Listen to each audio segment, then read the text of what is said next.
Programang ito ay rated SPG. Striktong patnubay at gabay ng magulang ang kailangan. Maaaring may masiselang tema, lengguwahe, karahasan, sexual, horror o droga na hindi angkop sa mga bata.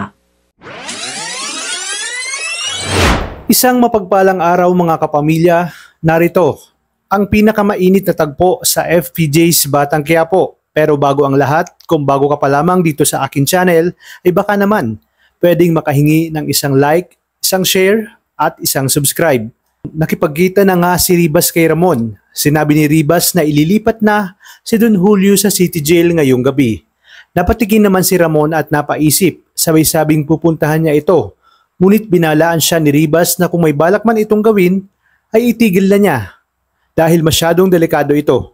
Sinabi naman ni Ramon na hindi sumusuko ang mga gerero at kinakailangang gawan niya ng paraan bago mailipat ang kanyang papa sa City Jail.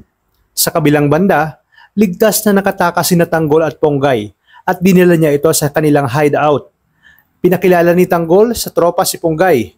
Nagulat ang tropa nang makita nilang may kasamang babae si Tanggol. Nagtanong si Enteng kung sino ang kasama niya. Sinagot ni Tanggol na hindi niya umano ito kilala at bigla na lang sumakay sa kanya dahil kailangan niyang iligtas. Galit namang sumagot si Ponggay at sinabing hindi niya naman daw hinihingi ang tulong nito at hindi siya nagpapaligtas. Tinanong ni Tanggol kung bakit sumakay ito kung ayaw niya. Gate naman ni Ponggay na wala siyang choice at si Tanggol ang nagsabi na sumakay siya dito. Dito halatang napipikon na si Ponggay, bagay na tinawanan lang ni Tanggol.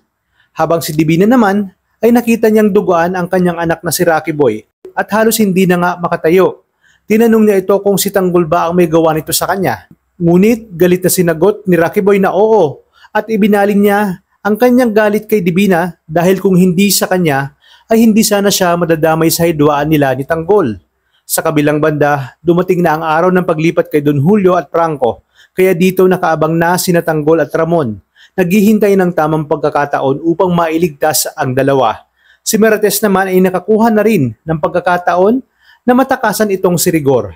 At sa isang di inaasahang pagkakataon ay makakasalubong siya ni Ramon kung saan nasa loob ng sasakyan si Don Julio at Franco. Kaya madali niya itong pinapasok sabay pinaharurot ang sasakyan para hindi na maabutan ng kapulisan. Sa inyong palagay, mauuwi kaya sa pakikipagmabutihan ang pag-cross muli ng mga landas sina Ponggay at Tanggol? Yan ang ating pakakaabangan sa mga susunod na episode. Kaya naman sabay-sabay na tumutok dito lang sa nag-iisang teleserye ng Sambayanan, ang FPJ's Batang Quiapo. Maraming salamat sa inyong panonood at pagpalain tayong lahat, kapamilya.